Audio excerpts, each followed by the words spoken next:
Please be seated. My notes here. Well, good afternoon. If you hear a little noise in the background, it's because I'm supposed to be getting on a helicopter to head to North Carolina, which I'm going to be doing right after this. And the Vice President and I, though, want to lay out what we just settled, at least for the moment, with our friends, the bipartisan group of senators. I said many times before, there's nothing our nation can't do when we decide to do it together, do it as one nation. Today is the latest example of that truth, in my view.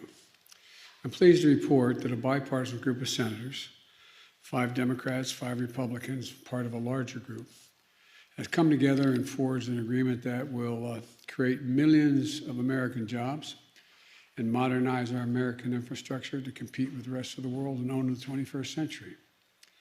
I want to thank them for working together and for raising their ideas and concerns with me and with the Vice President, as well as with our Jobs Cabinet.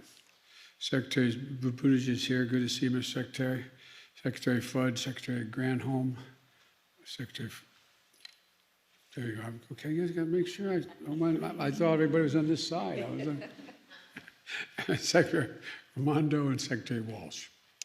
I also want to thank Senator Shelley Caputo for her earlier work on infrastructure agreement. We didn't reach an agreement, but she tried her best to get something done. I'm sure it helped produce the final agreement we had. The fact is, investment in jobs and infrastructure have often had bipartisan support in the past. Matter of fact, when I first got to the United States Senate, it was probably the least difficult thing to do, is pass infrastructure plans. But even so, it's been a very long time since the last time our country was able to strike a major bipartisan deal on American infrastructure, which is so badly needed, I might add. We devoted far too much energy to competing with one another and not nearly enough energy competing with the rest of the world to win the 21st century. The investments we'll be making as a result of this deal are long overdue.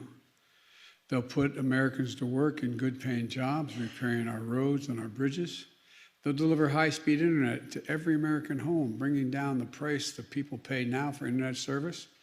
And they'll close the American digital divide, as been driven home by every mother and father with a child at home during the COVID crisis. That is, thank God, abating, and kids not being able to be in school.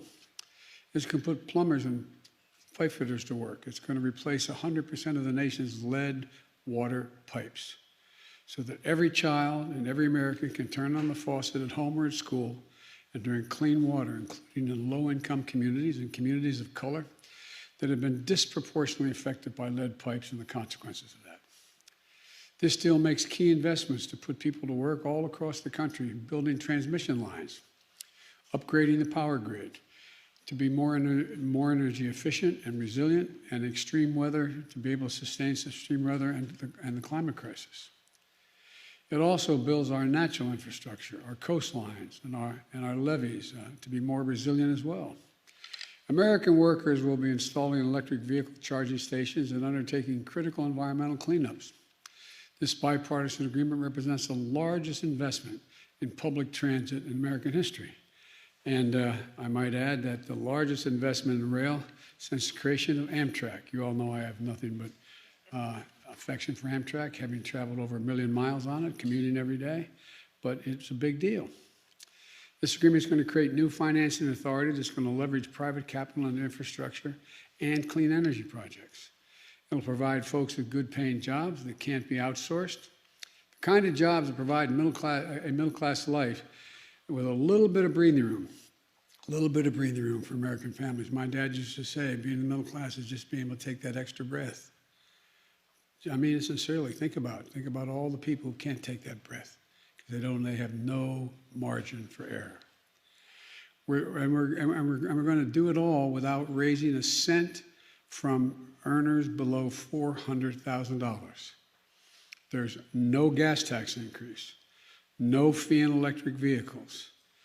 And the fact is, we're going to help ensure that we make sure that everybody in America is in a position to be able to do what need be done. And so let me be clear, we're in a race with China and the rest of the world for the 21st century. They're not waiting. They're investing tens of billions of dollars across the board, tens of billions. I just came back from Europe, meeting with the G7, as well as with NATO, as well as with the EU, and as well as with Mr. Putin, all separately. There's massive investment going on among the autocrats. One of the underlying questions is, can democracies compete with autocratic enterprises in the 21st century? And this is a big move toward that, being able to compete. We have to move, and we have to move fast. And this agreement signals to the world that we can function, deliver, and do significant things. These investments represent the kind of national effort that throughout our history has literally, not figuratively, literally transformed America and propelled us into the future. The Transcontinental Railroad, the interstate highway system, investments that we made together that only our government was in a position to make. Now, we're poised to add a new chapter in that American tradition. Let me be clear. Neither side got everything they wanted in this deal. That's what it means to compromise. And it reflects something important. It reflects consensus. The heart of democracy requires consensus. And this time a true bipartisan effort, breaking the ice that too often has kept us frozen in place, prevented us from solving the real problems facing the American people. This deal means millions of good-paying jobs and fewer burdens felt at the kitchen table and across the country, and safer and healthier communities. But it also signals to ourselves and to the world that American democracy can deliver. And because of that, it represents an important step forward for our country. I want to be clear about something else. Today is a huge day for one half of my economic agenda, the American Jobs Plan. It delivers clean transportation, clear water and clean water, universal broadband, clean power infrastructure, and environmental resilience. In these areas, invest 2/3 of the resources that I proposed in my American Jobs Plan, 2/3 of what I call for in those areas. But I'm getting to work with Congress right away on the other half of my economic agenda as well, the American Family Plan, to finish the job on child care, education, the caring economy, clean energy and tax cuts for American families, and much more. For me, investment in our physical and human infrastructure are inextricably intertwined. Both make us better off and stronger. The case for these investments is clear. Economists, left, right, and center, independent Wall Street forecasters, they all say that these kinds of public investments mean more jobs, more workers participating in the labor force, higher productivity, and higher growth for our economy over the long run. Both need to get done. I'm going to work closely with Speaker Pelosi and Leader Schumer to make sure that both move through the legislative process promptly and in tandem. Let me emphasize that. And in tandem. We need physical infrastructure, but we also need the human infrastructure as well. They were part of my overall plan. What we agreed on today is what we could agree on, the physical infrastructure. There was no agreement on the rest. We're going to have to do that through the budget process. And we need a fair tax system to pay for it all. I'm not going to rest until both get to my desk. And lastly, I know there are some of my party who discouraged me from seeking an agreement with our Republican colleagues, who said that we should go bigger and go alone. To them, I say this: I've already shown in my young presidency that I'm prepared to do whatever needs to get done to move the country forward.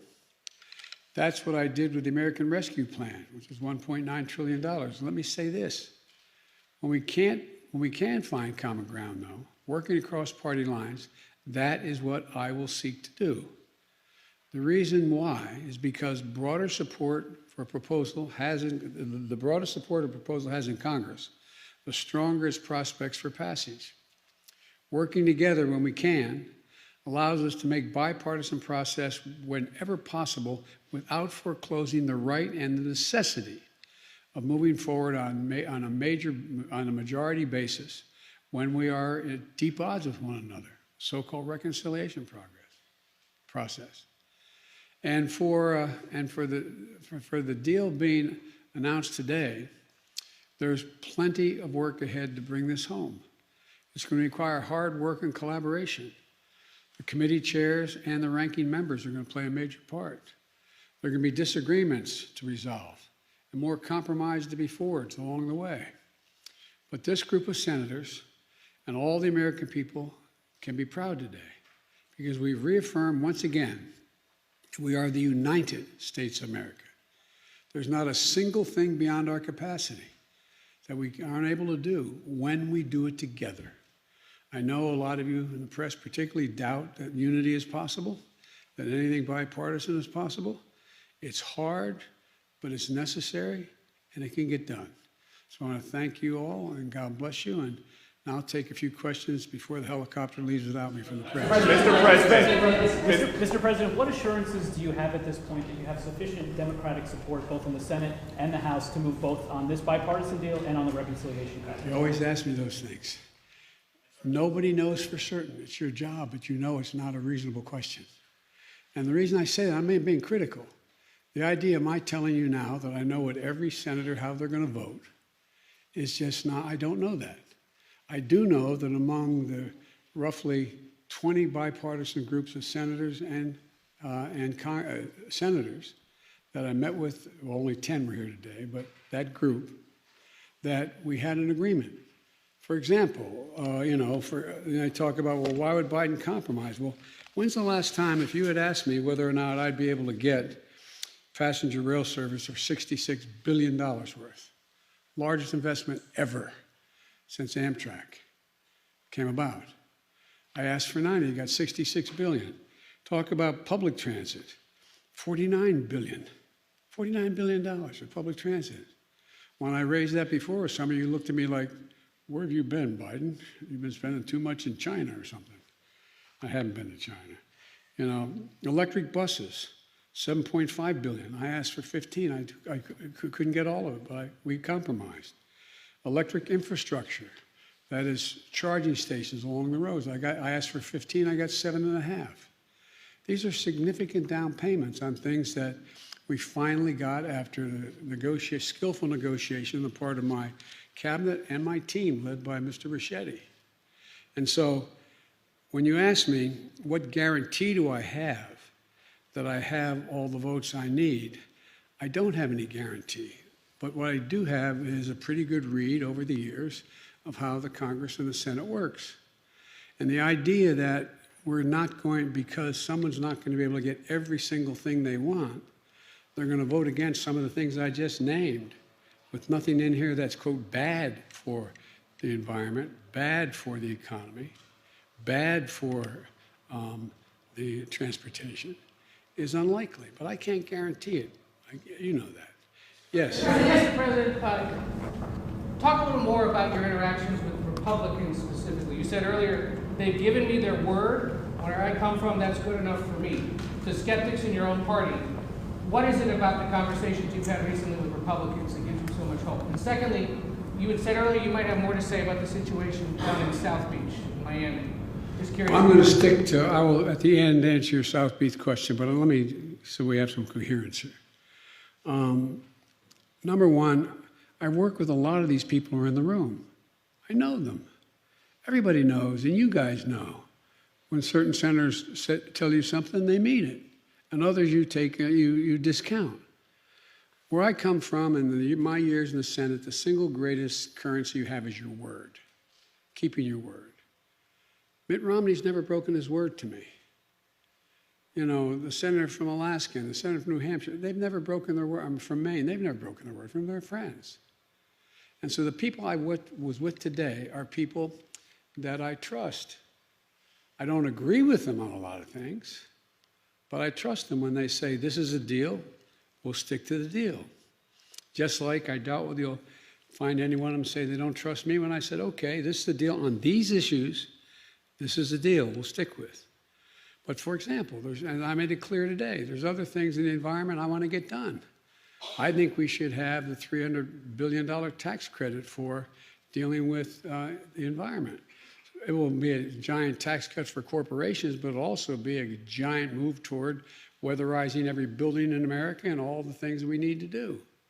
So there's things, and so when I said we agree, I'm not going to go back and renegotiate the Amtrak piece, but I am going to fight for trying to get $300 billion more for tax credits for the environment. That's about the best that I can answer the question. Yes, ma'am. Mr. President, can you answer a question? Thank you so much. My question is on the timeline. There are families who are looking at the family plan and wondering when that help is coming. You said they're going to be promptly and in tandem. Can you say anything more about that? And what does this signal for future deals? There's still things like voting rights and policing reform that are not able to get bipartisan deals. What does this tell you? What have you learned in talking to Republicans about what could happen in the future? Let me take, you asked 3 essay questions. And legitimate questions. We asked 3 of them. The first one related to what again? The first one's on the timeline. When do you think this 2-track? And you said when people are waiting for relief. Yes. I got them $1.9 trillion of relief so far. They're going to be getting checks in the mail that are consequential this week for childcare. A lot has been happened already, number 1. Number 2, I'm going to fight like heck to get them the rest of what I think has to be done. On education, for example, my proposal was in the family plan, early education and free community college. I'm going to fight like the devil to get that done. But it's not going to be with Republican help. I'm going to have to get every Democrat and do it through reconciliation if it gets done. So that's number 1. Yeah, I think based on my being out in the street and polling data, I think the people who need the help the most trust me to be fighting to get them the help they need. They know who I am and they know my record. With regard to the issue of what about voting rights? Voting rights is maybe the most consequential thing.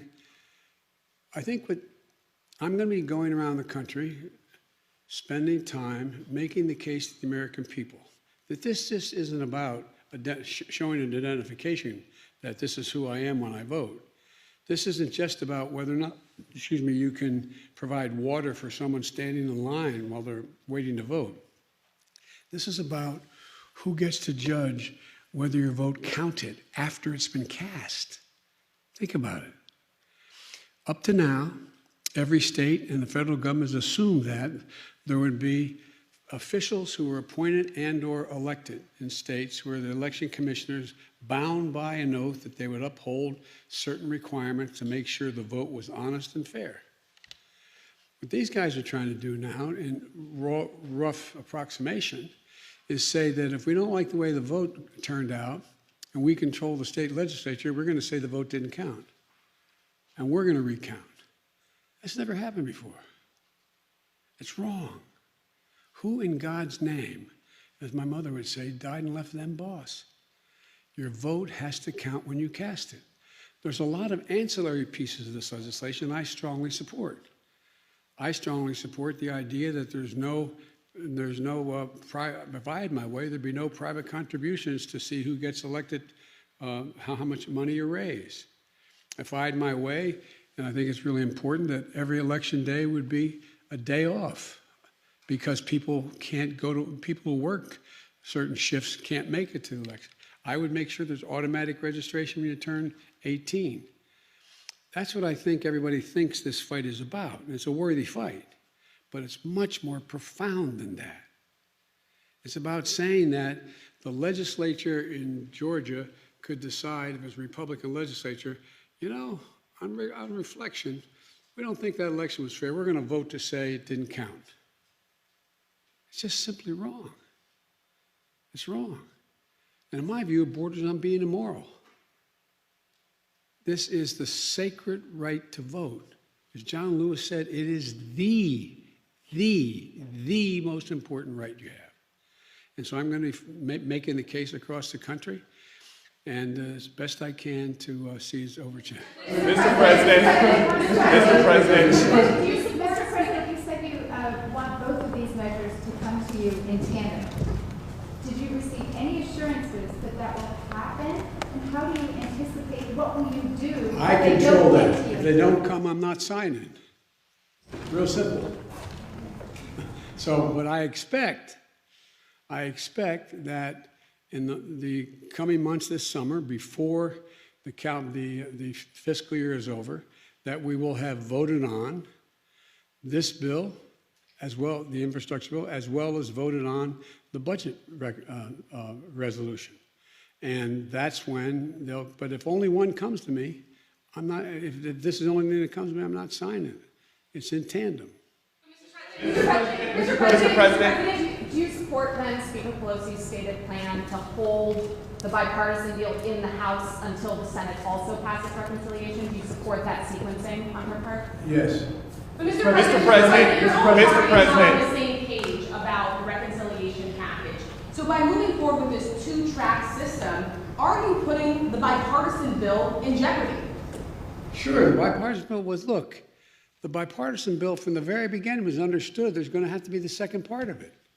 I'm not just signing the bipartisan bill and forgetting about the rest that I proposed. I proposed a significant piece of legislation in 3 parts. And all 3 parts are equally important. And by the way, my party, everybody tells me what my party is. My party's divided. Well, my party is divided. My party's divided, but my party is also rational. If they can't get every single thing they want, but all that they have in the bill that before them is good, are they going to vote no? I don't think so. Yes. President, are you, 48 hours ago, it seemed like this deal was kind of in a rough place or didn't necessarily have a path forward. What clinched it? What changed the dynamic that you saw? And also, would you be willing to include a debt ceiling increase in either of the 2 vehicles you're talking about? There's probably going to have to be debt ceiling. Whether it's included in either of these bills is not relevant. It depends on what the leadership in the House and Senate thinks how they should proceed, number one. Number two, you notice I didn't have that bleak view you all had. You said 48 hours ago it didn't look good. It looked good to me 48 hours ago. Looked good to our team 48 hours ago. 72 hours ago it looked good too. Wasn't there yet. But you guys know me too well. And I'm going to drive you crazy the next 4 years because I'm going to tell you the truth as I see it. I know the Senate and the House better than most of you know it. I've bet my whole life that's what I've done. Doesn't mean I'm going to turn out to be right all the time. But I'm not going to negotiate with the press while I'm negotiating and privately with my colleagues. And these are really tough decisions, Senator. I don't in any way dismiss what Senator Murphy says about the environment. Don't dismiss it at all. Just remind him, I wrote the bill on the environment.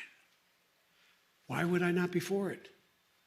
The question is, how much can we get done?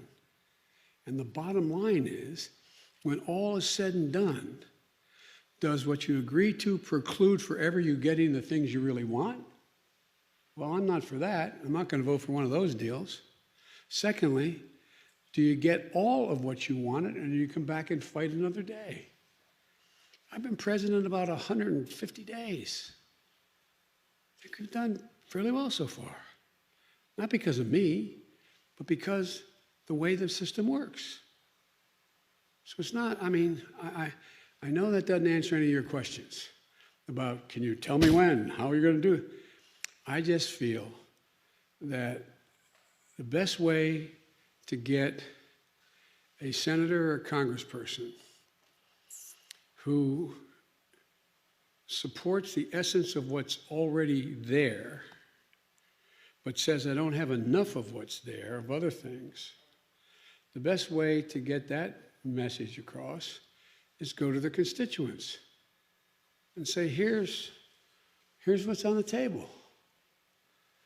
Do you think your senator, your congressman should vote for that?